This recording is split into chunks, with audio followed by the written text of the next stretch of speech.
30 years ago, when the world was a bit slower and cell phones were the stuff of science fiction, my family experienced a night that's etched in our memories forever. It was a simple road trip gone awry, a journey that turned into a nerve-wracking game of cat and mouse on the deserted highways.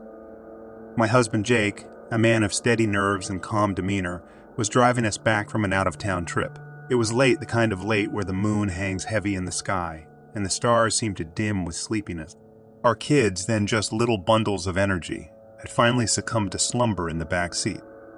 The drive was uneventful until Jake decided to pass a car that was crawling along the highway. Maybe it was the late hour or the fatigue from the trip, but Jake's maneuver was a bit more aggressive than usual.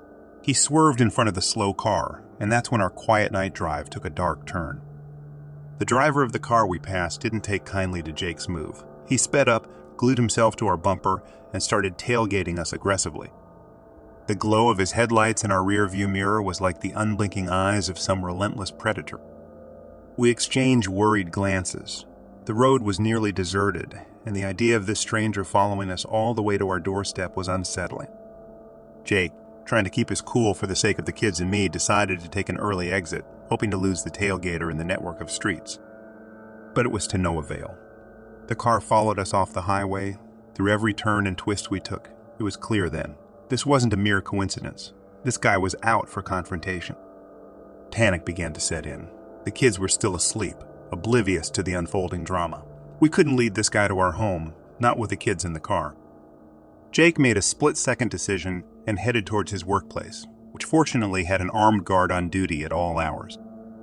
As we pulled into the parking lot of Jake's office, the other car followed suit, like a shadow we couldn't shake off. Jake parked and the other driver got out of his car, his body language screaming aggression. I remember his face twisted in anger, as if Jake's simple act of passing him on the highway was a personal insult of the highest order. Jake hurried towards the building to get the guard, and the guy followed him, shouting obscenities. I sat in the car, heart pounding, trying to shield the kids from the scene unfolding outside.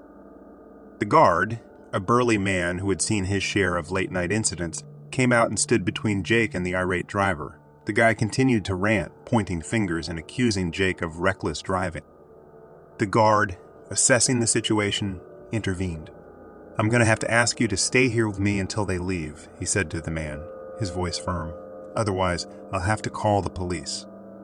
The man begrudgingly agreed, still fuming but contained by the guard's authoritative presence. Jake came back to the car, his face pale but composed. We drove off, leaving the man behind, under the watchful eye of the guard. The drive home was silent, each of us lost in our own thoughts, processing the bizarre and frightening encounter. It was a relief to pull into our driveway, the familiar sight of our home, a stark contrast to the surreal events of the night. That incident changed something in us. It was a stark reminder of how unpredictable and volatile people can be, how a simple action on the road can escalate into something dangerous. For years after, Jake would talk about that night, how it made him more aware of his actions on the road, more cautious of the strangers he shared it with. The kids, thankfully, remained blissfully unaware of the danger we had been in. They woke up the next morning chatting excitedly about the trip, oblivious to the fact that our journey home had almost turned into a nightmare. As for me, I often find myself looking over my shoulder when we're driving, especially at night. The memory of that car, its headlights looming in our rearview mirror, is a chilling reminder of the night we were chased by a stranger's rage.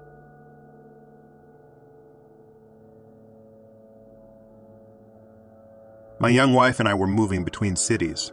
We'd spent all day loading a large 16-foot trailer with all our belonging and began the drive across the state just before dark. I'd borrowed a large pickup truck to pull the heavy trailer to our destination, so the combination of this truck and trailer, fully loaded, was very heavy and pretty slow and cumbersome to start and stop. We were traveling along a very desolate stretch of highway at around midnight, driving roughly 60 to 65 miles per hour, when I see what looks like a couple of deer walking out into the road ahead of us, maybe 200 yards ahead. My wife is asleep on the seat next to me. I begin to slow down a bit and lay on the horn to scare the animals off the road before we reach them. Where we live, this is a pretty common occurrence, so I'm not slamming on the brakes because I expect these deer will move well before we get there. They usually do. Suddenly I realize as these deer come clearly into the light of our headlights that these aren't deer, it's two men, and they're trying to stop us. It's only a two-lane highway, and one man is standing in the middle of our lane, and the other is standing in the middle of the opposite lane. By now, there's absolutely no way I'm going to be able to stop this rig, and they aren't leaving me anywhere to go. But they don't realize I can't stop. I stomp on the brake pedal and continue to blare the horn over and over again as fast as possible, hopefully getting them to move. I'm fighting to keep the truck and trailer from jackknifing. Brakes locked up and tires screaming, but these guys are not moving, and I'm still going 35 to 40 miles per hour when I reach them. The only thing I can do at this point is try to thread the needle between them. So I center the truck in the middle of the roadway and hope neither of them tries to close that small window. At the very last second, the guy who's standing in the middle of our lane jumps out of the way. He was so close I was seriously worried our big rear view mirror might hit him in the head. I missed hitting him by mere inches. This all happened in a span of about 5 to 8 seconds. There was no car anywhere on the road. We were way out in the middle of nowhere, and it was pretty obvious, based on their behavior, that these two guys were up to something potentially nefarious. I didn't stop. I'd come way too damn close to killing these guys. My heart was literally in my throat, and it was pounding so hard I was having trouble breathing. I didn't even realize until afterward that when I'd slammed on the brakes, my wife had slid off the seat and onto the floor. This was before seatbelts were mandatory. She groggily gets up off the floor and asks me what the hell happened. She'd missed the entire ordeal.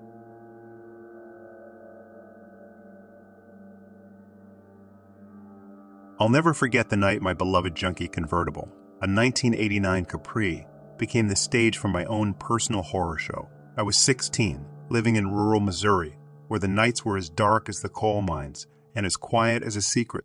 The Capri was more than just a car to me. It was a symbol of freedom, a rickety chariot that carried me away from the mundane reality of small-town life.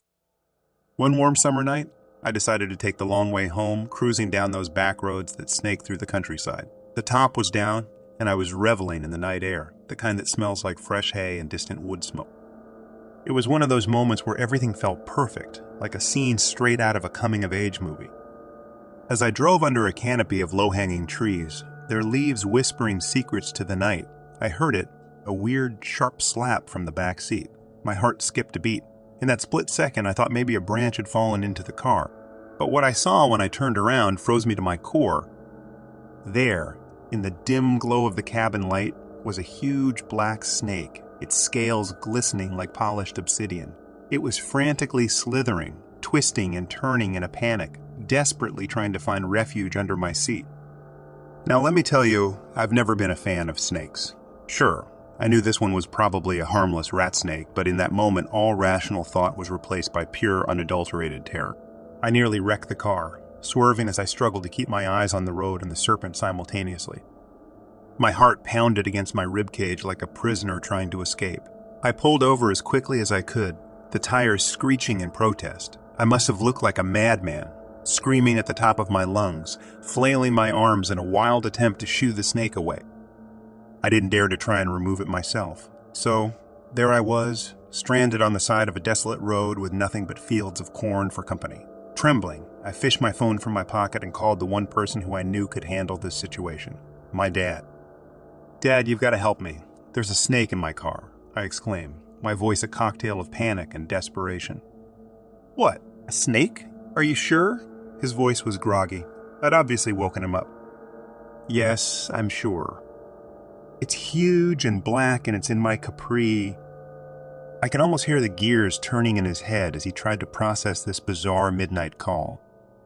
"All right, I'm on my way. Just stay out of the car and don't do anything rash." Waiting for my dad felt like an eternity. Every rustle in the bushes, every breeze that brushed my skin made me jump. I kept imagining the snake slithering up my leg or appearing out of nowhere to give me a heart attack. Finally, my dad's truck appeared, its headlights cutting through the darkness like a beacon of hope. He pulled up beside me, a mix of concern and amusement on his face. "Where's this snake of yours?" he asked, grabbing a flashlight from his glove compartment. I pointed to my Capri, my hand still shaking. He walked over, shining the light into the back seat. There it was, coiled up under the passenger seat, probably as scared as I was. With a calmness that only a dad can muster in such situations, he reached in and gently coaxed the snake out of its hiding spot. He picked it up with his bare hands and, to my horror, brought it over for me to see. "See, just a rat snake. Harmless," he said, holding it up. I backed away, not sharing his enthusiasm for midnight reptilian encounters. "Just get rid of it, please," I muttered. He walked over to the edge of the road and released the snake into the grass. It slithered away quickly, probably eager to get as far from humans as possible. "Thanks, Dad," I said, a wave of relief washing over me. He chuckled, clapping me on the shoulder. "No more late-night drives with the top down, huh?" "You bet." From that night on, I never drove with the top down in the country again. Every time I passed under those trees, I couldn't help but glance nervously at the branches, expecting another one to fall into my car.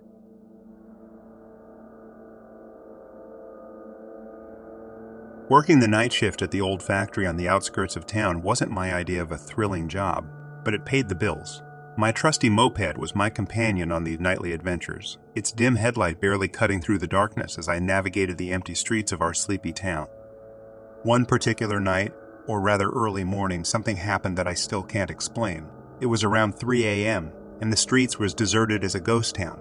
The only sound was the puttering of my moped's engine, echoing off the silent buildings. As I rode down Elm Street, a chill ran down my spine.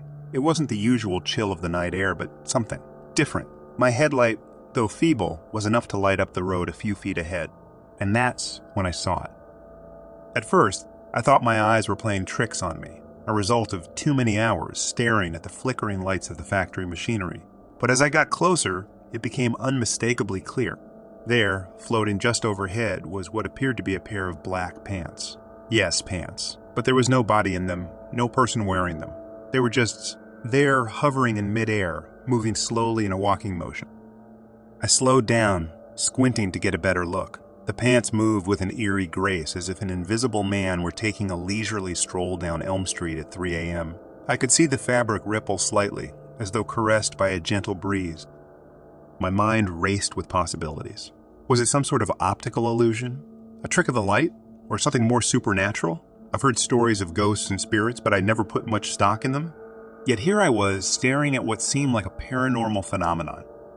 The pants continued their ghostly march, crossing the road and disappearing into the darkness on the other side. I sat there on my moped, heart pounding, trying to make sense of what I'd just witnessed. Part of me wanted to follow, to investigate this mystery further. But a stronger part, the part that values self-preservation, said, "No way, you're not going anywhere near that." And I listened to that part. I revved my moped and sped away, not daring to look back. When I got home, I was still shaking. I couldn't sleep, my mind replaying the bizarre encounter over and over.